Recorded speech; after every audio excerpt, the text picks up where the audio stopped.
Assalamualaikum warahmatullahi wabarakatuh. Alhamdulillah, in this time I have a chance to continue the video about tenses. Jadi alhamdulillah pada kesempatan kali ini saya memiliki waktu untuk melanjutkan materi tentang tenses. Pada video sebelumnya saya sudah membahas tentang bagaimana cara menghafalkan 16 tenses. Dan 16 tenses yang saya sampaikan pada waktu itu hanya terbatas pada tenses verbal. Nah, jadi ketika teman-teman hafal 16 tenses verbal, teman-teman masih dilarang keras untuk sombong.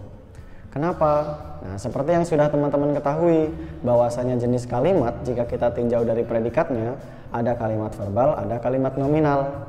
Ketika kalian memahami bahwasanya kalimatnya adalah kalimat verbal, maka kalian bisa menggunakan 16 tenses. Namun, kalian belum tahu yang nominal. Ternyata rumus nominal atau tenses nominal itu hanya ada 8. Loh, kenapa kok bisa? Kenapa kok hanya 8? Jawabannya adalah karena setiap dua tenses verbal memiliki satu bentuk nominal, atau setiap dua tenses verbal memiliki satu pola nominal. Nah, penasaran seperti apa pola nominal itu? Oke, langsung saja kita tulis dulu 16 tenses verbal. Masih ingat dibagi jadi berapa keluarga? 4. Oke, setiap keluarga memiliki kepala keluarga masing-masing. Keluarga pertama, kepala keluarganya adalah simple present. Yang kedua adalah simple past. Yang ketiga adalah simple future. Yang keempat adalah simple past future. Gitu ya. Sekarang kita tarik anggota keluarganya dari simple present. Simple present, terus kemudian lanjutannya adalah present continuous. Yang ketiga adalah present perfect, yang keempat adalah present perfect continuous. Kemudian keluarga dari simple past.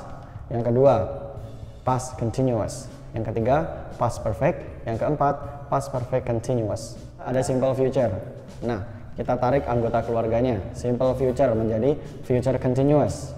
Terus kemudian future perfect, terus future perfect continuous. Keluarga yang terakhir adalah simple past future.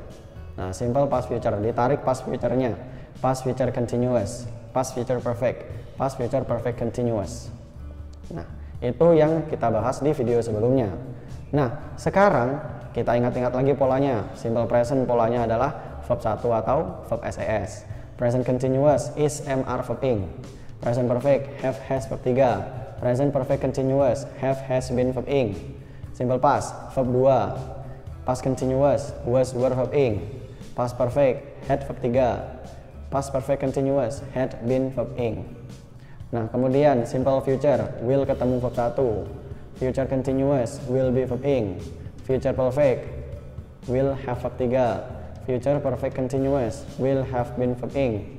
Kemudian simple past future, rumusnya would verb 1. Past future continuous would be verb ing. Past future perfect would have verb 3. Past future perfect continuous would have been verb ing. Nah, itu adalah 16 tenses verbal. Seperti yang saya katakan tadi, nominal hanya ada 8. Kenapa hanya 8? Karena setiap dua tenses verbal memiliki satu bentuk nominal. Nah, sekarang perhatikan papan di sini. Bagian pertama saya akan membahas dari keluarganya simple present dan simple past. Nah, kuncinya adalah setiap dua tenses verbal memiliki satu bentuk nominal. Oke, apa? Setiap dua tenses verbal memiliki satu bentuk nominal. Nah, yang ditulis di bagian ini haruslah yang angka genap atau yang continuous. Namun, verb ing-nya diganti dengan adjective noun adverb atau sederhananya kita sebut ana. Maka ketika ada tenses simple present dan present continuous, yang ditulis di sebelah sini adalah is mr, verb ing diganti dengan ana. Nah, kemudian yang selanjutnya ada present perfect dan present perfect continuous. Yang ditulis di bagian ini adalah yang present perfect continuous. Berarti have, has, been, verb ing diganti dengan ana.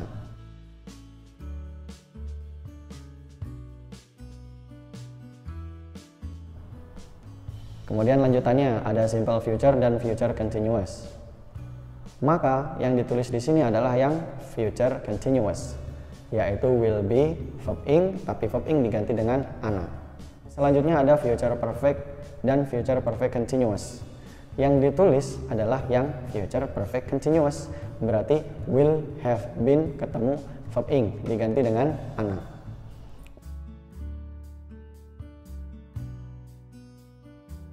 Nah, itu tadi adalah 8 pola tenses yang nominal. Oke ya. Jadi ketika teman-teman masih hafal 16 tenses, itu semua masih verbal, masih tidak boleh sombong karena masih ada 8 yang nominal. Kenapa kok hanya 8? Karena setiap 2 tenses verbal memiliki 1 bentuk nominal. Jadi seperti ini teman-teman. Ketika teman-teman sudah menemukan rangkaian kata, nah kemudian kalian bisa memastikan bahwasanya itu adalah kalimat, tahap selanjutnya ketika kalian mau menerjemahkan adalah mencari mana subjek dan mana predikat. Kemudian kalian harus memperhatikan predikatnya. Jika predikatnya adalah kata kerja, berarti kalimat verbal. Jika predikatnya bukan kata kerja, berarti dia adalah kalimat nominal. Nah, apa untungnya kita mengetahui kalimat verbal dan nominal? Untungnya adalah kita bisa menentukan tenses yang tepat. Ketika kita mengetahui bahwasanya kalimatnya adalah kalimat verbal, maka kemungkinannya ada 16 tenses. Sedangkan ketika kita mengetahui kalau kalimatnya nominal, maka kemungkinannya adalah ada 8 pola tenses di salah satu pola-pola tersebut. Itu ya. Jadi ini adalah kerangka berpikir yang harus ada di dalam pikiran teman-teman sebelum teman-teman menerjemahkan kata-kata atau kalimat dari bahasa Indonesia ke dalam bahasa Inggris. Jika memang video ini bermanfaat, jangan lupa untuk dibagikan, di like dan juga subscribe jika teman-teman belum memencet tombol subscribe-nya. Dan jika perlu, nyalakan loncengnya supaya tidak kelewatan video-video selanjutnya. Wassalamualaikum warahmatullahi wabarakatuh.